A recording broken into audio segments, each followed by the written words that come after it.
I found out my husband was cheating on me while I was pregnant. My 2 daughters knew about it, but they were against the idea of divorce and threatened to never see me again.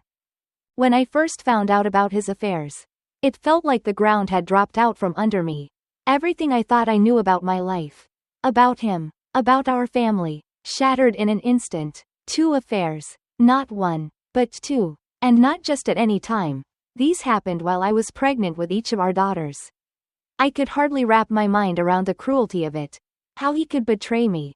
Betray us. During such vulnerable times. I'd always thought we had a good life together. Our marriage wasn't perfect, but it felt solid, rooted in love and respect. And as parents, we were a team, or so I'd thought. He was my partner in raising 2 daughters and creating a life I believed we both cherished. In the years we'd been together, he'd always been a supportive father, a loving husband, a friend. It's hard to even articulate the level of betrayal I felt when I uncovered the truth.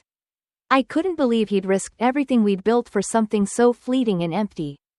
I remember the night it happened. I'd been cleaning up the house. Just a regular evening. Somehow, it felt like a sign when I came across an old email on his computer. At first, it was just one email. Innocuous enough to dismiss. But then, curiosity got the better of me. And what I found made me sick. The details flooded my mind. Messages between him and a woman I'd never heard of. Talk of dates, gifts, affection. Then, further digging revealed more, a different woman. More messages, secrets layered on top of secrets. And finally, the realization that each affair coincided with the times I'd been pregnant. It was a devastating revelation. A betrayal that felt too deep to process. My mind raced with memories, trying to reconcile this new knowledge with the man I thought I knew. How could he have done this while I was carrying his children? While I was preparing for the future of our family?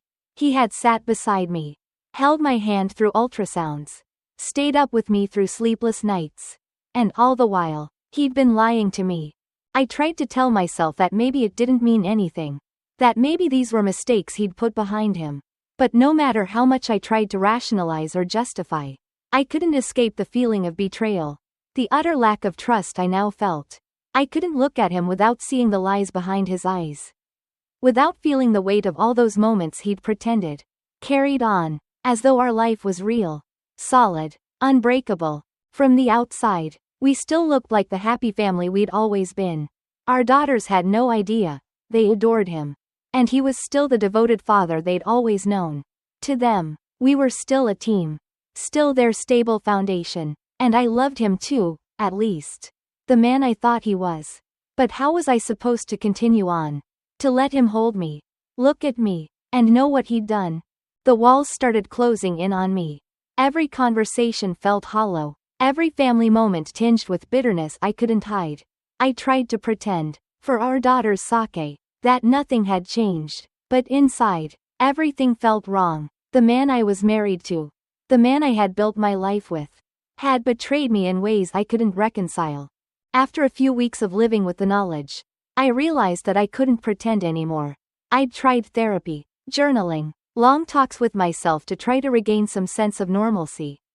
But nothing worked. The thought of staying in the marriage, of carrying on as though nothing had happened, was impossible. I couldn't do it. I couldn't sacrifice my own integrity, my own sense of self-worth, for a facade that would only hurt me more in the long run. I knew I had to make a choice for myself, even if it felt like the most painful thing I'd ever do. I couldn't imagine how my daughters would take it, and that thought filled me with dread. They were my world, and I had always wanted to give them stability and love. But I also knew that continuing to live a lie would destroy me. And eventually, it would destroy our family in ways they couldn't understand. I didn't know how they'd react to the divorce. But I knew I couldn't keep pretending. It was time to move forward. To create a new life. However painful, because staying would only teach them to tolerate betrayal. To accept half-truths. And I wanted so much more for them. The decision was made. And once I let it settle in, I knew there was no turning back. I was stepping into an uncertain future. But it was one that I knew I could live with. One that allowed me to reclaim my own sense of self. Even if it meant leaving behind the life I'd worked so hard to build. The day I decided to tell my daughters about the divorce was one of the hardest of my life. I knew this conversation would reshape their world. And I dreaded the hurt and confusion it would bring them. But they deserved honesty. And I wanted them to know that they were loved. That I was here for them. Even if everything else felt like it was crumbling. I waited until they got home from school. Choosing a quiet evening when I knew we wouldn't be interrupted. They were in their usual after-school rhythms. Laughing about something that had happened with friends. The kind of everyday chatter that made our home feel warm and full of life. I couldn't believe how normal it all felt. Knowing what I was about to say. I sat them down, took a deep breath, and tried to find the right words. I explained that their father and I were going to separate. That we both loved them very much. But that our marriage wasn't something I could stay in anymore. I could see the shock settle over them like a storm cloud. And in an instant, their faces changed. The lightness, the laughter, it all disappeared. Replaced by confusion and a kind of desperation I hadn't prepared myself to see. They didn't take it well. Their first reaction was anger. Directed solely at me. They couldn't understand why I was choosing to break up our family. Why I was willing to destroy everything we'd built together. To them, our family had always been whole, untouchable, and in that moment, I saw the deep hurt I was inflicting. A pain that felt like it would leave scars. They couldn't understand, and maybe part of me didn't expect them to. They were teenagers, young, idealistic, with no frame of reference for the complexities of a marriage. I tried to explain in a way that wouldn't paint their father as the villain. I told them there were things between us that had happened. Things that made it impossible for me to stay. I didn't share all the details. But I told them enough for them to understand that this wasn't a decision I'd made lightly. I wanted them to know that it wasn't about them. That nothing about this was their fault. But I could see that they weren't really listening.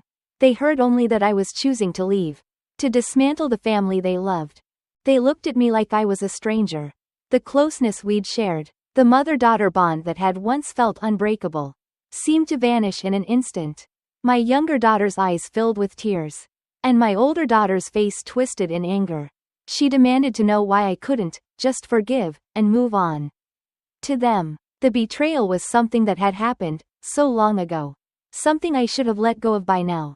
I could hardly believe it. In their eyes, I was the one at fault. The one tearing their lives apart over something they saw as trivial.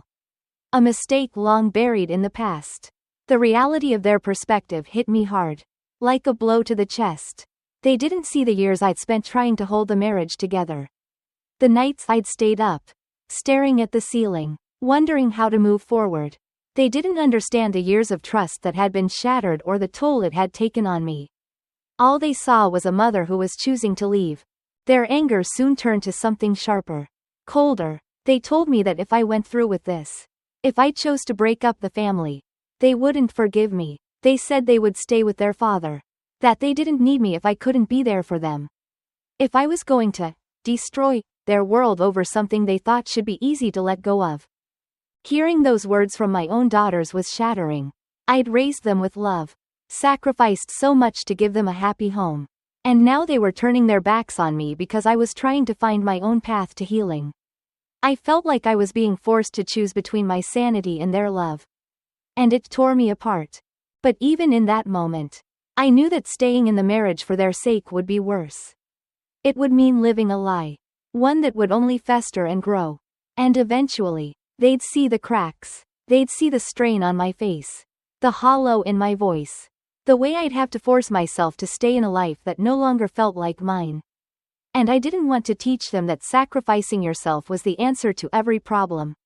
I didn't want them to grow up thinking that love meant erasing yourself to keep others happy. Their reaction was more intense than I could have anticipated. I had hoped, naively, that they'd understand, that they'd see my pain and find some empathy for what I was going through. But they were only teenagers, living in a world that, until then, had felt safe and predictable. In their minds, the only thing that mattered was keeping that world intact, no matter what it cost me. After the conversation, I felt hollow, like a stranger in my own home. My daughters barely looked at me, barely spoke to me. They'd made their stance clear. If I went through with the divorce, I would lose them. It felt like an ultimatum. One that broke my heart into pieces. But deep down, I knew that I couldn't go back. I couldn't unlearn the truth or pretend that I hadn't been hurt in ways that couldn't be undone. I'd hoped for understanding, for some kind of bridge between us. But as I sat in the silence of that evening, the weight of their anger pressing down on me, I realized that this wasn't something they could grasp, not now. Maybe not ever, and I had to find a way to accept that. To move forward without their approval, even if it meant risking the most precious bonds of my life. In their eyes, I was the one breaking the family apart. And nothing I could say would change that. I could only hope that, in time, they might come to see things differently. But for now, I had to face the reality of their rejection. To find the strength to continue down a path that, while painful, felt like the only honest choice I could make. After that conversation, everything changed. The air in our house felt heavy, like a space filled with unspoken words and unresolved pain. My daughters made their stance clear through their silence. Their avoidance. They stopped confiding in me. And every interaction was tinged with a subtle but undeniable tension. They were more comfortable with their father, retreating to his side like he was the lifeboat in our fractured family. The therapist suggested a co-living arrangement, a concept meant to ease the transition. To give the girls time to adjust. The idea was simple. Each week, either I or my husband would stay in our family home with the girls, while the other would live in a small studio apartment we rented nearby. It was supposed to be fair, to allow the girls time with both parents without shaking their whole world. But in practice, it felt far from fair. Every week, I'd move back into the house, into what felt like a ghost of my old life, surrounded by remnants of the life I once knew. Photos of our family on the walls, reminders of holidays, family outings, birthdays. Each piece of decor was like a snapshot of a life I was slowly detaching from. And each time I walked through those doors, it felt like stepping into a place where I no longer belonged. The girls refused to stay with me in the house during my weeks, insisting they wanted to be with their father. And while the therapist recommended we keep the arrangement consistent, I couldn't shake the feeling that I was the intruder, the one breaking into a life they'd chosen to preserve with their father. Every attempt I made to connect with them during those weeks was brushed off or outright rejected. The studio apartment, in contrast, was a bare, impersonal space. It didn't have the warmth of our family home. None of the familiar comforts or memories. Just a few pieces of basic furniture, a small kitchenette, and a single bed. It was functional but hollow, a reminder of how my life had been stripped down to the basics. At night, as I lay in that apartment alone, I'd go over every decision, every argument, trying to find some thread of peace in the middle of the upheaval. During the weeks I spent in the studio, my daughters would come to visit, but only with their father. They'd stop by to check in, their faces expressionless, as though they were visiting a distant relative, not their mother. They'd sit stiffly, politely answering questions but offering nothing of their own. I felt like I was being tolerated, a mere obligation in their lives rather than the parent who had once been their world. The contrast between my time at the house and my time at the studio was stark.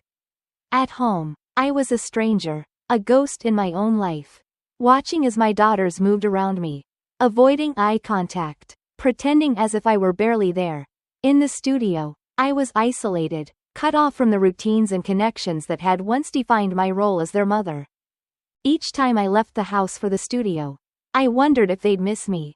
If maybe the absence would make them realize that I wasn't the villain they'd painted me to be. But when I returned, I was met with the same coldness, the same rejection. I could see that, to them, I was the one who had chosen to abandon them, even though it was their father's betrayal that had set this all in motion. One evening, when I was back in the house, I thought about making a change, proposing that I stay in the studio apartment full-time so they could have more space. I'd bring it up with the therapist, even if it meant conceding to what felt like defeat. Maybe they'd feel less pressured if they didn't have to move back and forth. If they could just stay in the home with their father while I stayed away. Maybe it would make things easier for them, give them a semblance of stability. But in the back of my mind, I knew this wouldn't change their feelings toward me. It would only distance me further from their lives. One night, as I walked into the house for my week, I was struck by how the energy of the place had changed. The laughter, the conversations, even the way they moved around the rooms, it was as if I had been erased from their lives. My absence had become the new normal, and my return was just an inconvenience, a break in their routine.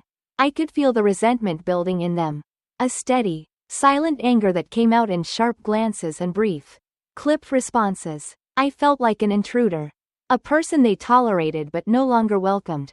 In the quiet moments, when I was alone in the studio, I'd catch myself thinking back to when they were little, remembering the years I'd spent raising them on my own while my husband focused on his career. The endless nights of homework help, the school plays, the birthday parties I'd meticulously planned so they'd feel loved, cherished. Now, all those moments felt like memories from a different life, one I was slowly losing grip on. I knew the therapist was trying to keep things stable, to allow the girls a gradual adjustment. But the more we continued this routine, the more I felt myself slipping away from their lives. They were building a new life without me, one where I was merely a presence, a fixture they could ignore, and the pain of that realization was almost too much to bear. I'd lie awake in the studio, staring at the blank ceiling, feeling the loneliness settle over me like a weight. I'd ask myself if I was doing the right thing, if I was justified in choosing this path, knowing how it affected my daughters. Was my sense of betrayal, my need for integrity, worth the price of losing their love? The doubts would creep in, gnawing at my resolve, making me question everything. But deep down, I knew that going back, pretending to fix what had been irreparably broken, would only lead to more resentment, more pain in the long run. The weeks passed in this routine, alternating between being a stranger in my own home and a shadow in the studio apartment. Each time I saw the girls, their faces were colder, their hearts seemingly more closed off. It felt like I was watching my family slip through my fingers. A slow, agonizing unraveling that I couldn't stop.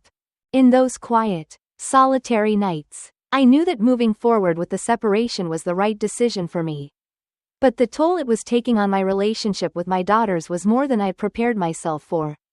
I hoped, maybe foolishly, that time would ease their resentment, that eventually they'd understand why I couldn't stay. But with each week, that hope seemed to slip further and further out of reach. I was holding on to the idea that one day, they'd see beyond the anger, beyond the feeling of betrayal, and realize that this choice wasn't a rejection of them, it was an affirmation of my own worth.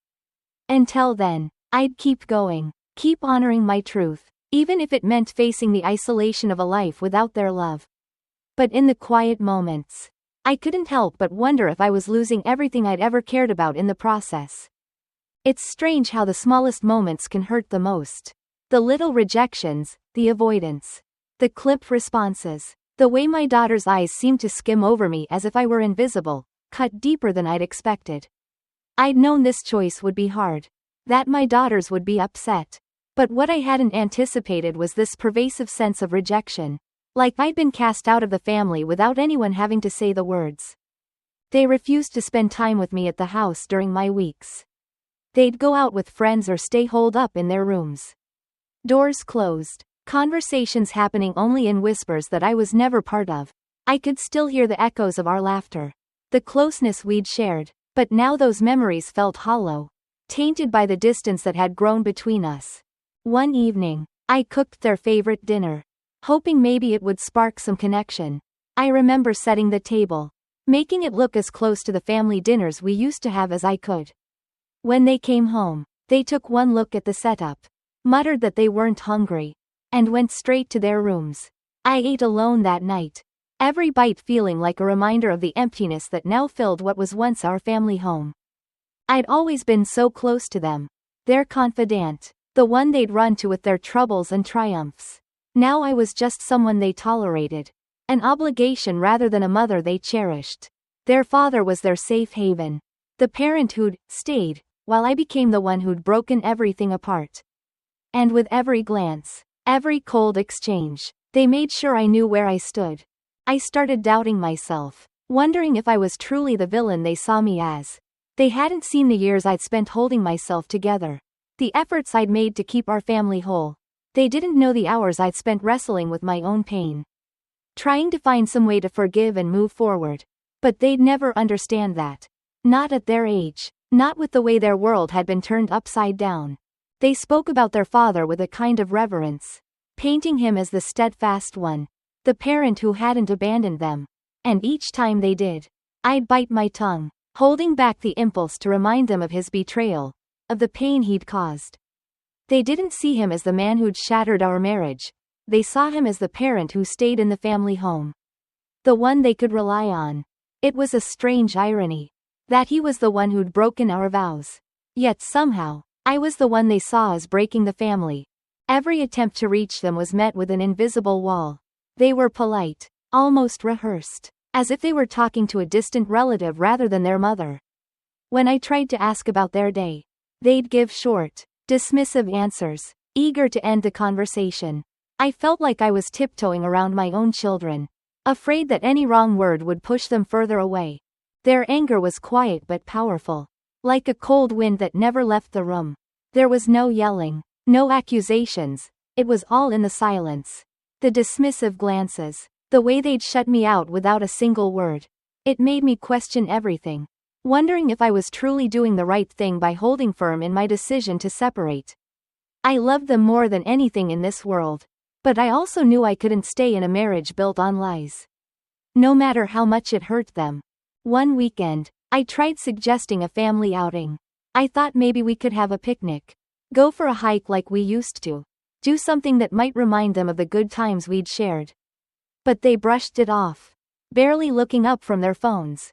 My younger daughter muttered that they'd rather just stay home with their dad and not pretend like everything was normal.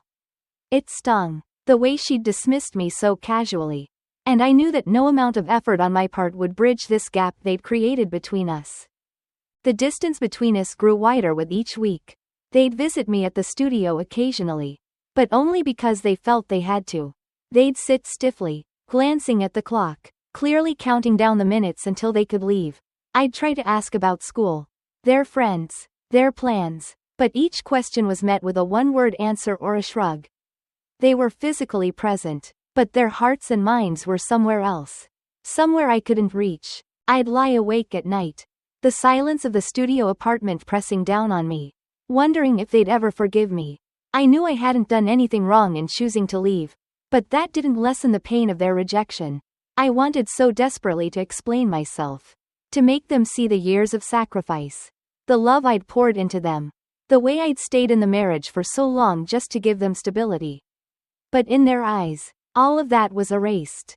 Irrelevant. They had made their choice. And in that choice, I was the one they blamed. Every time I saw them, I felt the weight of their disappointment. A burden they had no qualms about placing squarely on my shoulders. It was as if all the love, all the trust, everything we'd built together, had been shattered by my decision to end the marriage. There were times I wanted to confront them, to ask why they couldn't see past their anger, to make them understand that I hadn't chosen this lightly. But I knew that any attempt would only widen the divide. They were too entrenched in their anger, too consumed by the pain of losing the family they'd always known. And so I stayed quiet, swallowing the hurt, letting them create their own version of the story, one in which I was the one who'd let them down. The rejection was relentless, and it left me feeling like a stranger in my own life. I couldn't look at old family photos without feeling a pang of loss.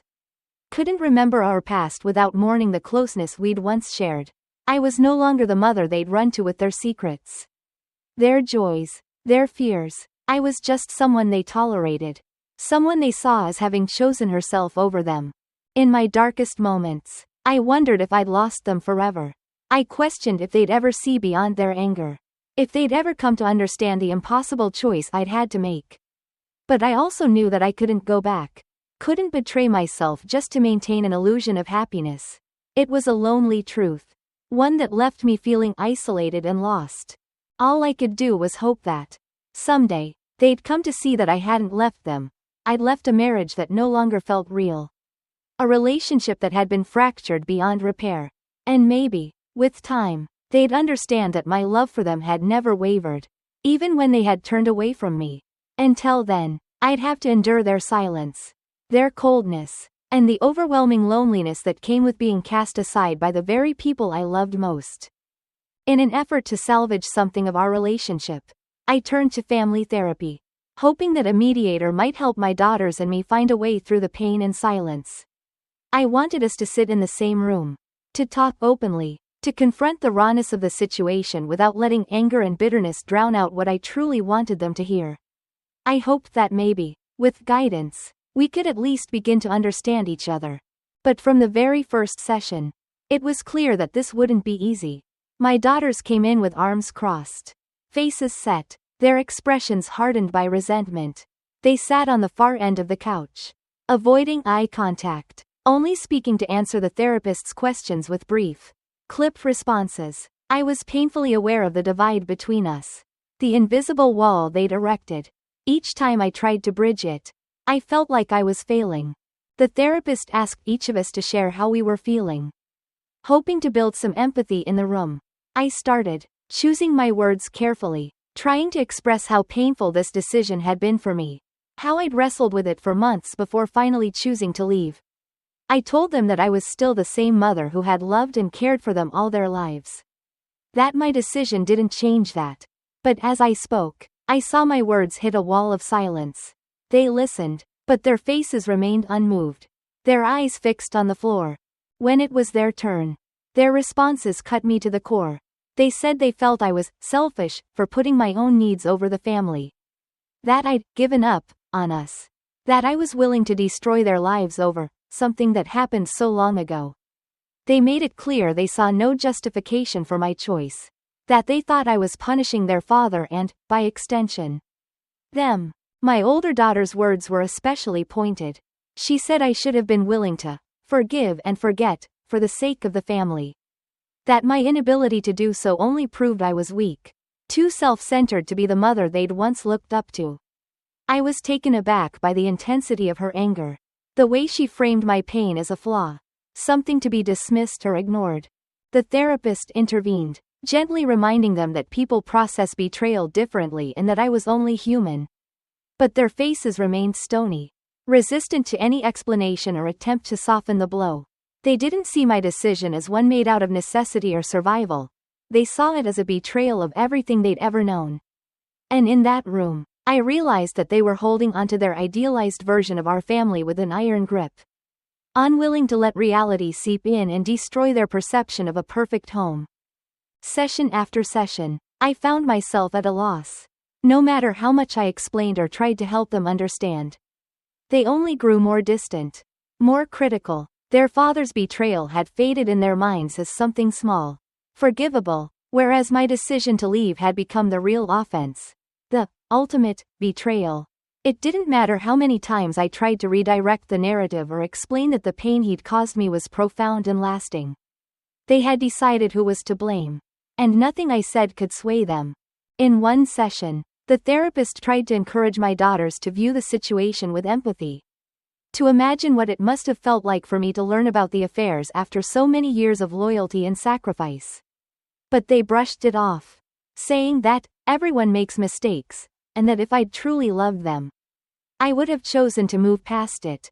Their words felt like blows, each one stripping away my sense of self-worth, making me question if they were right, if maybe, just maybe, I was the selfish one for wanting something more than what their father and I had.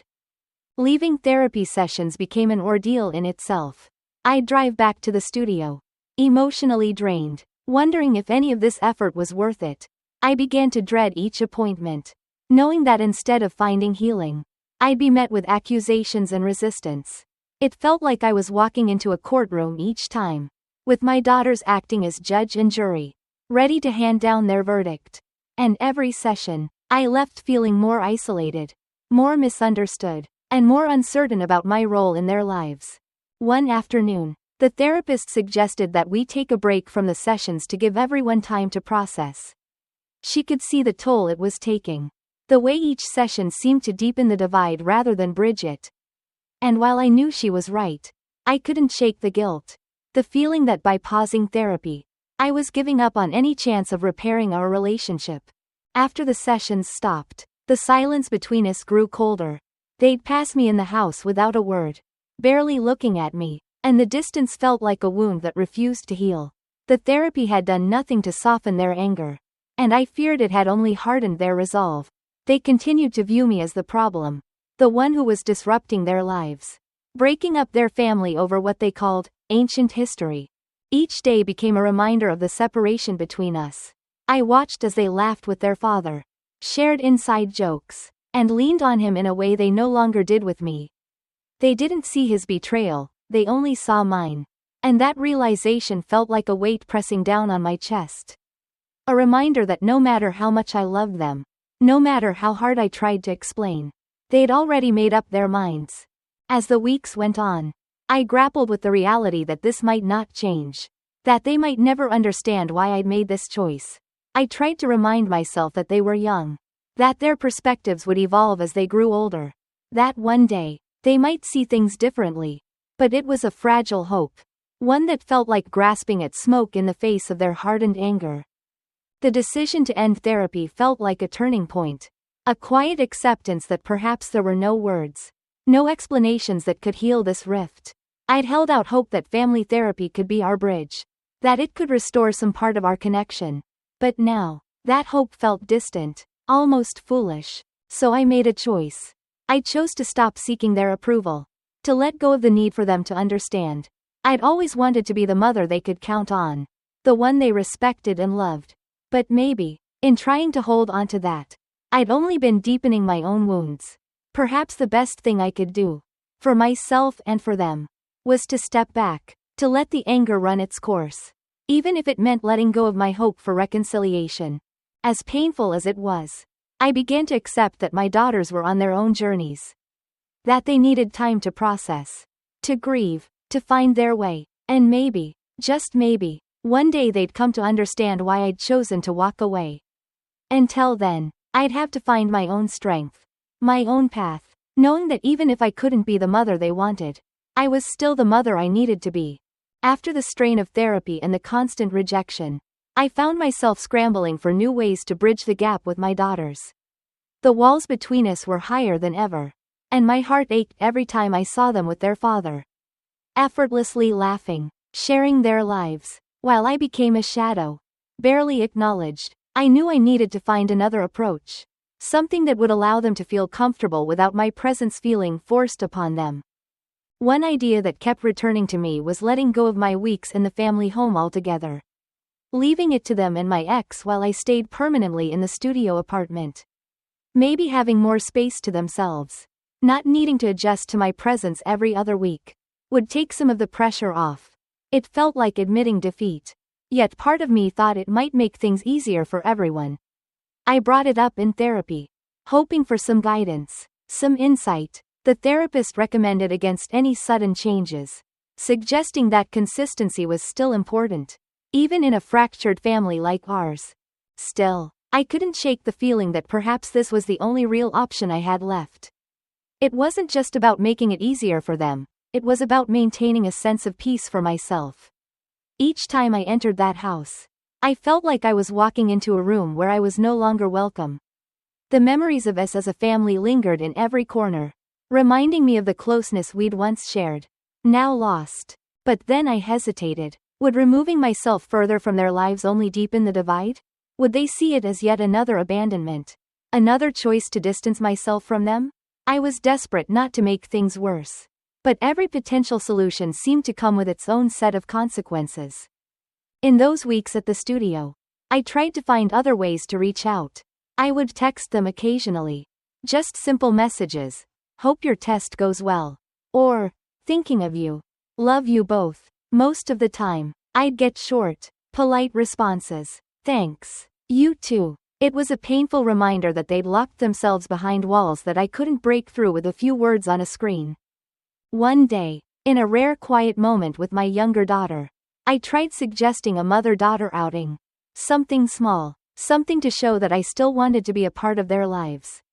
She looked at me for a long moment, as if weighing whether she should even entertain the idea, then shook her head, saying she'd rather just do something with Dad.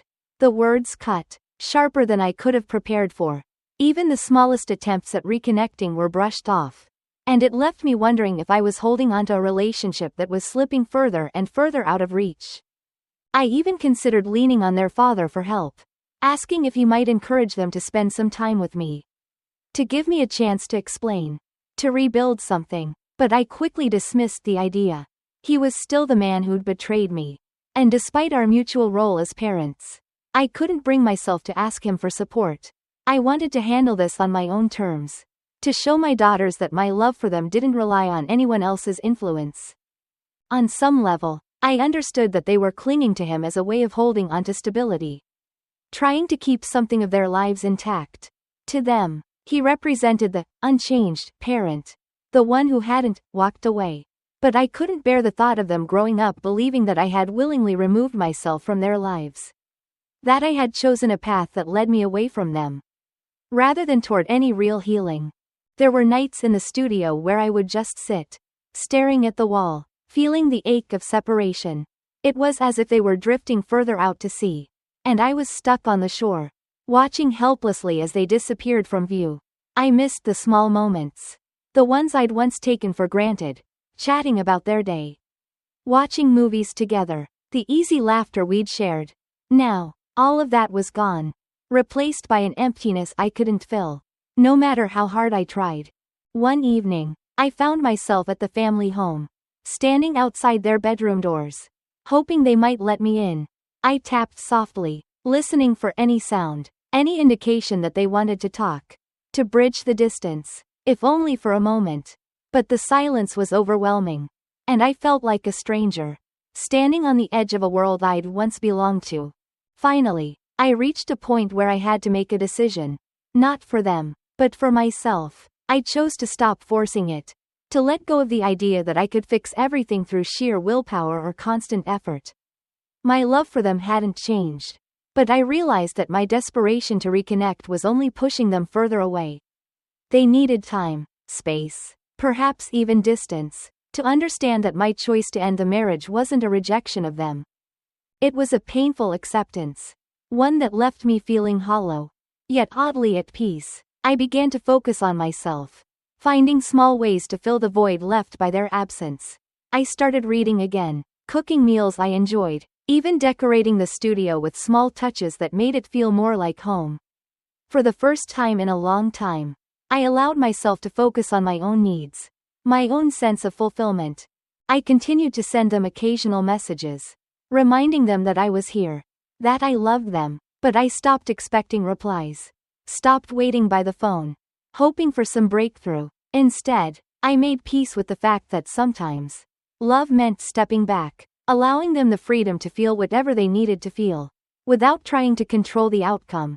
In letting go of my need for immediate connection, I found a kind of quiet strength. I could still be their mother, still offer my love and support, without clinging to the hope that they'd return it in the ways I wanted. I had to trust that, in time, they'd come to understand my choice, that they'd see beyond their current anger and resentment. It wasn't the solution I'd hoped for, but it was a way forward, a way to live without constantly reopening the wound of their rejection. I had given them everything I could, and now, it was up to them to decide if and when they wanted to return to me. And so, I let go, not of my love for them, but of my need for them to validate my choices. In that quiet acceptance, I found the beginning of a new chapter, not the one I'd planned, but one that allowed me to reclaim my sense of self, to build a life rooted in my own resilience. And though I didn't know if they'd ever see things differently, I knew that I was ready to face whatever came next, even if it meant standing alone. The anger, the tension, the distance, it had all been building to this. I think, deep down, I'd known something was coming, that there would be a breaking point. But I wasn't prepared for it when it finally arrived. It was a rainy Thursday. A gray day that seemed to mirror the weight in the air, the heavy silences that had replaced conversations in our home. I'd just finished a shift at work and returned to the family house for my week. As I walked in, I could tell that something was off. My daughters were waiting for me in the living room, sitting side by side, their expressions cold and unyielding. They didn't waste any time. My younger daughter was the first to speak, her voice shaking slightly, though she tried to sound firm. If you go through with this divorce, If you take away our family, we don't want anything to do with you, she said. Her words hung in the air like a punch. Sharp and deliberate. My older daughter nodded in agreement. Her eyes narrowed, daring me to challenge them. To try to justify my choice one more time. I could feel the room closing in around me. The weight of their ultimatum settling in my chest like a lead weight. They were serious. I could see it in their faces. In the finality of their words. This wasn't some childish threat. This was their last attempt to force me back into a marriage that felt like a lie. My own daughters were choosing to turn away from me. The mother who had raised them. Who had given them everything. Because I'd chosen to seek out my own truth. I tried to respond. To explain one more time why I couldn't stay. Why my decision wasn't about hurting them but about finding a way to heal myself. But they cut me off. Saying they'd heard it all before. That nothing I said would change their minds. To them, my explanations were just excuses. Reasons to justify what they saw as betrayal. I could see the frustration in their eyes. The way they viewed my words as hollow. Empty. Nothing more than weak attempts to make myself feel better. We need our family, my older daughter said, her tone hardening with each word. We don't need you breaking it apart over something that happened before we were even born. The dismissal. The implication that the pain I felt was insignificant compared to their need for stability. It hit me like a wave. Leaving me struggling to stay grounded. I wanted to tell them that love isn't that simple. That marriage isn't just a storybook happy ending. I wanted to make them understand that betrayal can hollow you out.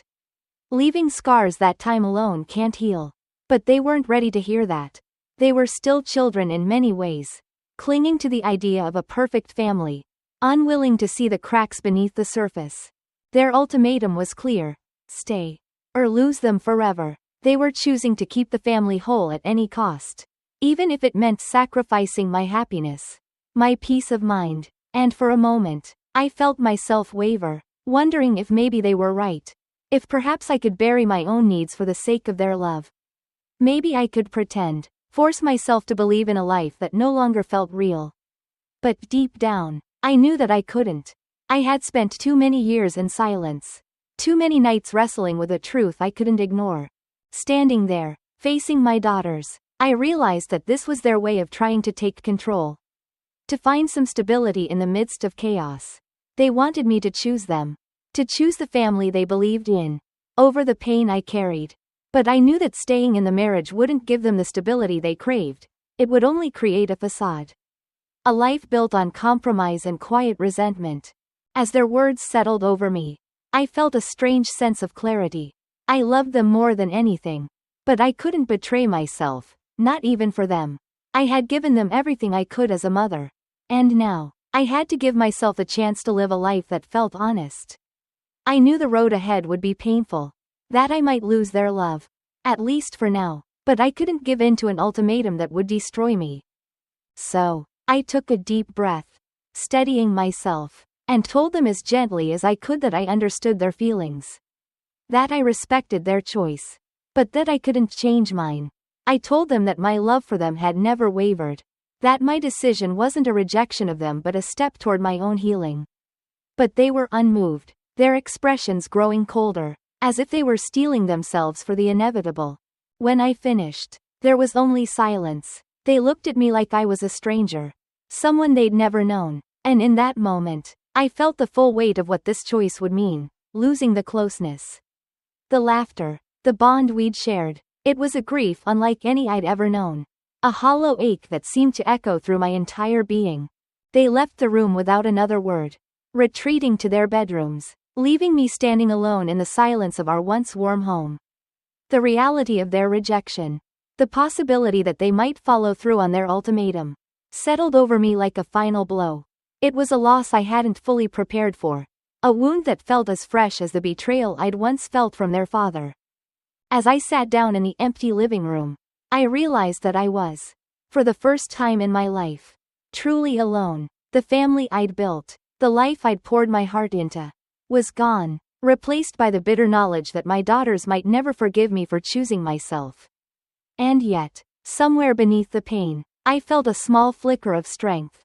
A whisper of resilience reminding me that I'd survived before. That I could survive this too. In the days that followed, I moved through the house like a ghost, careful not to disturb the fragile peace that seemed to hang in the air. My daughters barely spoke to me, their presence more like a shadow than a comfort. But even in the silence, even in the rejection, I held on to the hope that, one day, they might understand, that maybe, with time, they'd come to see that my love for them hadn't disappeared with my decision to leave. I knew I'd have to live with the consequences of my choice. To endure the loneliness, the isolation, the aching loss of their affection. But I also knew that, in choosing myself, I was finally taking a step toward a life that felt honest. A life that was my own. It was a bittersweet freedom. One that came with a cost I hadn't anticipated.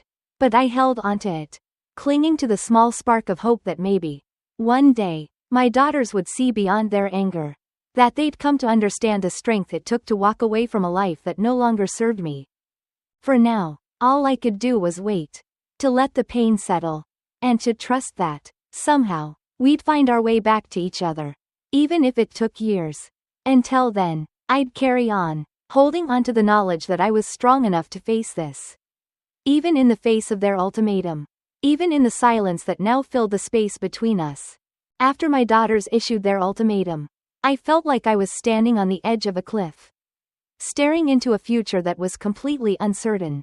It was a harsh, lonely place, but somehow, amid the pain, I began to realize that there was a new kind of strength in letting go, strength in accepting that I couldn't control their choices or their feelings. Only my own. It was as though I had been bound for years by expectations and the need for approval. And in choosing to honor my own truth, I was finally unshackling myself. Even if it meant standing alone. Living in the studio apartment. I embraced the quiet for the first time. Allowing it to wash over me. Not as a burden but as a reprieve. I spent those days reconnecting with parts of myself I'd neglected for years. Rediscovering the joy in small things. I picked up books I'd been too busy to read. Cooked meals for myself that weren't for anyone else's tastes but my own. And found comfort in moments of solitude. This wasn't the life I'd imagined for myself. But in these solitary moments, I found a peace I hadn't felt in a long time. There were still nights when the ache of separation was unbearable. When I'd lie awake, haunted by memories of happier times with my daughters. Wondering if I'd made the wrong choice. I couldn't help but replay moments from their childhood. The times I'd held them close. Reassured them. Promised to always be there. Now, I was the one who needed reassurance. And I had to learn to find it within myself. I knew I might never regain their love and trust. And the weight of that knowledge was nearly too much to bear. But I also knew that I couldn't let it consume me. One day, as I was walking through a nearby park, I noticed the change of seasons taking hold. The leaves turning amber and gold, shedding from the trees in gentle waves. It felt symbolic, a reminder that life itself was a cycle of letting go and renewal. I thought about how, perhaps, this period in my life was a season of shedding, of releasing old roles and relationships that no longer served me. Making space for something new to grow. I was learning to find value in the present, rather than constantly reaching for a future where everything was reconciled and perfect. The hardest part was accepting that my daughters might never understand, that they might hold on to their anger and resentment, choosing to see me as the one who broke their family. I had to find a way to live with that. To be at peace with my decision regardless of their acceptance. I reminded myself that they were young. That they needed time to process. To grieve the life they thought we'd have. And maybe, one day, they'd be able to see things from a different perspective. But if that day never came, I would still have to find a way to be whole. To love myself enough to live fully. Over the weeks, I began to build a routine in the studio. Filling my days with small acts of care and kindness toward myself. I joined a book club, started taking morning walks, and even enrolled in a painting class, something I'd always wanted to try but had never had the time for. These weren't grand changes, but they were meaningful, little pieces of happiness that reminded me I was still capable of joy, of finding light even amid loss. I didn't stop reaching out to my daughters. I would still text them occasionally, wishing them luck on a test or asking how they were doing. I didn't expect responses anymore, but I wanted them to know that I was here, that I hadn't abandoned them even if they felt I had. I wanted them to see that my love for them was unwavering.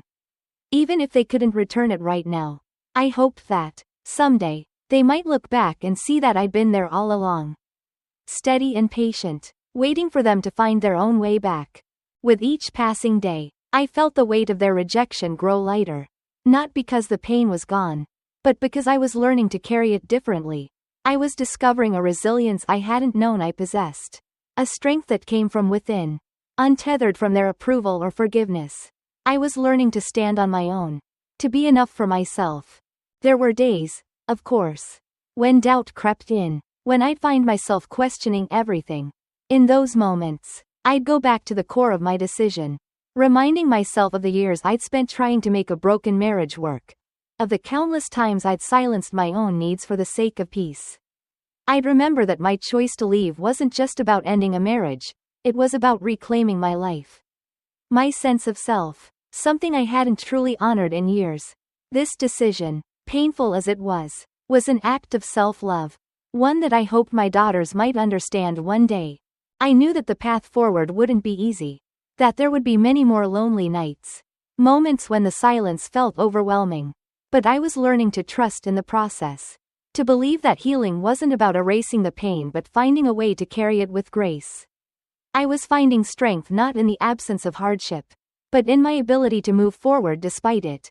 And so, I continued on, one day at a time, allowing myself to feel the sorrow, the loss, without letting it define me. I was rediscovering who I was outside of my roles as a wife and mother. Reclaiming parts of myself I'd long buried. This journey wasn't the one I'd chosen, but it was mine, and I was learning to walk it with a quiet, resilient strength. My daughters might never forgive me. They might hold on to their anger for years, choosing to keep me at a distance. But I knew that I'd done what I needed to do, that I'd made a choice rooted in my own truth. I'd chosen to live authentically, even if it meant facing the heartbreak of separation. And in that choice, I'd found a new kind of freedom, a freedom to be myself. To love myself, regardless of the choices others made. In the end, I couldn't control how my daughters felt, couldn't force them to see things from my perspective. All I could do was continue to be here, to live my life with integrity, and to trust that, someday, they might understand. Until then, I would keep moving forward, embracing this season of transformation, trusting that, even amid loss, I was on the path toward a life that was truly mine. Months went by, and as the seasons changed, so did I each day. I felt a little stronger, a little more grounded in the new life I was creating. The studio apartment, once a stark reminder of what I'd lost, began to feel like my own space. I added plants to the windowsills, hung art on the walls, and filled it with pieces that reflected who I was becoming. It was small, modest, but it was mine, a home built on my terms, free from the shadows of a broken marriage and unmet expectations. My life wasn't glamorous or perfect, but it was real, and I was starting to find comfort in that. I still worked hard, and most days were routine, work, coming home to cook for one, and occasionally meeting with friends or attending my book club. I joined a yoga class too, something I never thought I'd do, but I found it calming, grounding. It was a reminder to breathe, to let go, to trust that I was exactly where I needed to be. I still reached out to my daughters, though I'd learned to do so without expectations. They were polite in their responses, sometimes even friendly, but the warmth we'd once shared was missing. They were still processing their feelings, still angry, and I respected that. I'd learned to stop pushing, to let them have their space, knowing that I couldn't force healing or reconciliation on them. It had to come naturally, in their own time. On a quiet Sunday afternoon, as I was sitting in my studio, I received a message from my younger daughter. She was having trouble with a project for school and wanted my advice. It was the first time in months that she'd reached out to me for something other than a brief text or polite acknowledgement. My heart swelled, and I fought the urge to overthink it, to place too much hope on this small interaction. Instead, I focused on her question, offering my advice, keeping the tone light and supportive. It was a small thing, just a brief exchange, but it felt like a step forward, a tiny crack in the wall she'd built between us. As the weeks went on, These small moments of connection became more frequent. My daughters began to reach out occasionally, sharing snippets of their lives. Little things that gave me a glimpse into their world. They weren't ready to forgive me, and there was still an unspoken tension beneath our conversations. But the fact that they were reaching out, however sporadically, gave me hope. I'd learned to hold that hope loosely, to accept it as a gift rather than a guarantee. During this time, I also reconnected with parts of my own family that I hadn't seen in years. I visited my sister out of state, spent time with cousins I'd lost touch with, and even made new friends along the way. It was refreshing to be around people who didn't see me as the mom who left, or the wife who walked away. They saw me as I was now, a woman finding her way after years of self-sacrifice. And in their company, I found acceptance, laughter, and, for the first time in a long time, a sense of belonging that wasn't tied to my role as a mother or a wife. Through these experiences, I discovered a resilience within myself that I hadn't known was there. I realized that, despite the pain and heartbreak, I had chosen a path that was true to me. I'd walked away from a life that no longer fit, a life built on compromises that had eroded my sense of self. And now, for the first time, I was building a life that felt honest. A life that reflected who I was, not who others expected me to be. I knew I would always love my daughters, that I'd always be here for them, even if they chose to keep their distance. But I no longer felt defined by their anger or their judgments. I'd accepted that their journey was separate from mine, that they needed to process their feelings in their own way, and that their love for me might take years to return, if it ever did. And as painful as that was, I'd found a kind of peace in knowing that I could live without their approval. That my worth wasn't tied to their acceptance.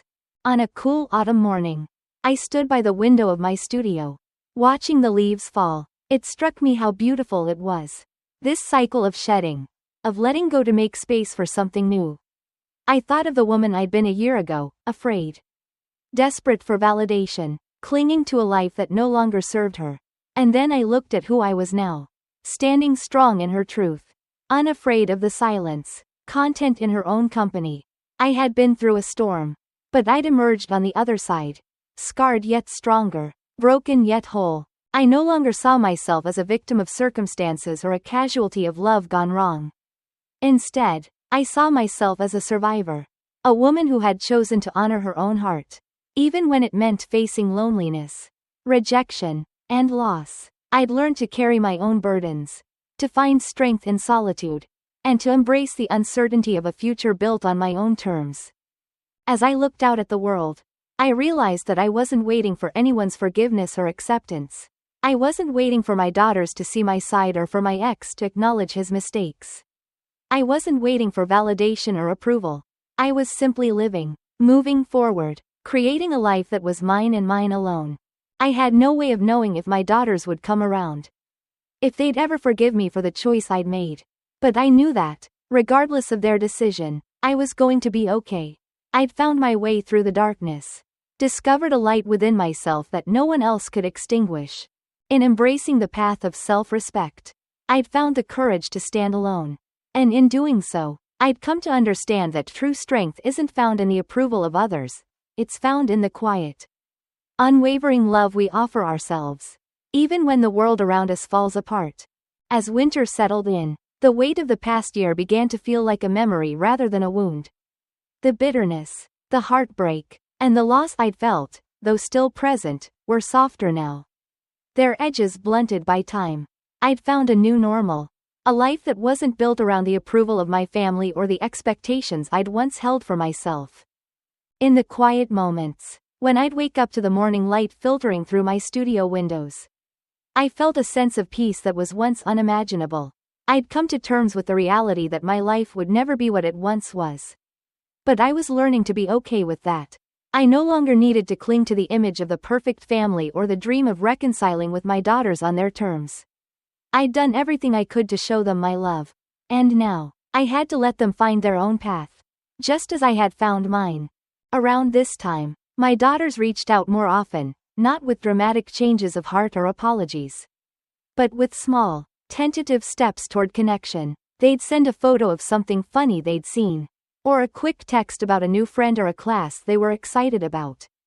It was subtle, understated, and for a long time, I'd hoped for more, but now, I realized that this was enough.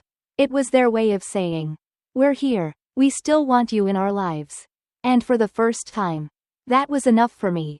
We still hadn't talked in depth about the divorce or the resentment they'd carried toward me for so long. There was a kind of unspoken understanding that, for now, these topics would stay buried, maybe waiting for a time when they were ready to revisit them with more maturity.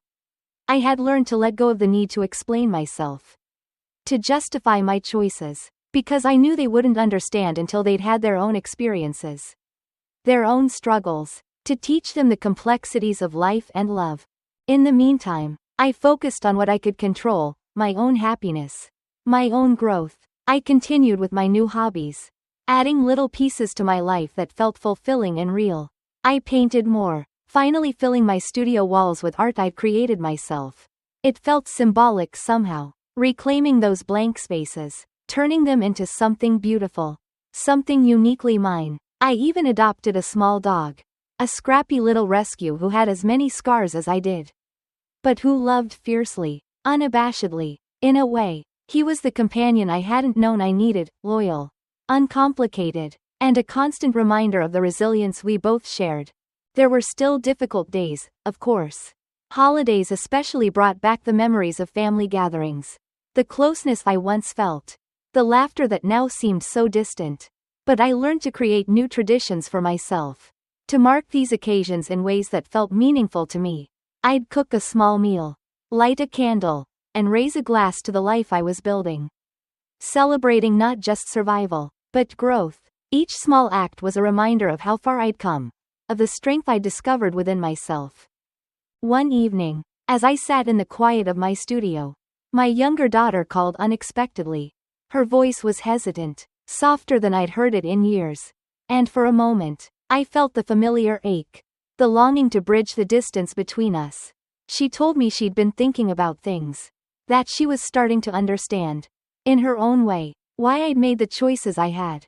She didn't apologize, didn't acknowledge the months of hurtful silence, but in her own way, she was extending a branch, a sign that maybe, just maybe, she was ready to see me for who I truly was. We talked for hours that night, not about the past or the things that had divided us, but about her dreams, her fears, the small details of her life that she wanted to share. It was as if we were building a new foundation, one that didn't rely on my role as her mother, but on a more honest, equal connection. When we hung up, I felt a mixture of sadness and relief, knowing that we were still on separate paths but that, somehow, those paths were beginning to converge again. In the days that followed, I noticed that I was carrying myself differently. I'd spent so long haunted by the feeling of loss, of not being enough, of failing the people I loved most. But now, I realized that I'd done the best I could, that I'd chosen to honor my truth even when it meant facing rejection and loneliness. I'd been through the fire, and I had emerged stronger, not in spite of the pain, but because of it. As spring arrived, I found myself letting go of the need for closure or resolution. I didn't need my daughter's forgiveness or approval to feel complete. I had found that within myself. I knew that we still had a long way to go, that their acceptance might come slowly, or perhaps never at all, but I was okay with that. I had come to understand that love, real love, is resilient enough to endure anger, misunderstanding, even rejection. My love for them had never wavered, and now, I was ready to let it exist without conditions, without needing them to love me back in the same way.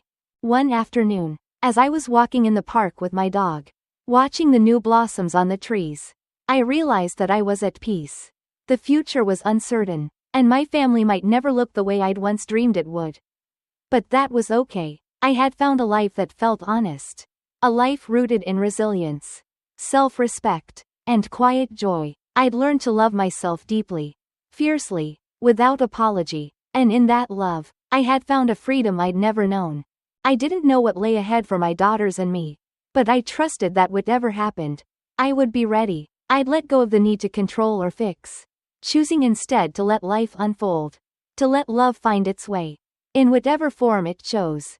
For now, I was content to simply live. To embrace each day with open arms. Grateful for the journey that had brought me here.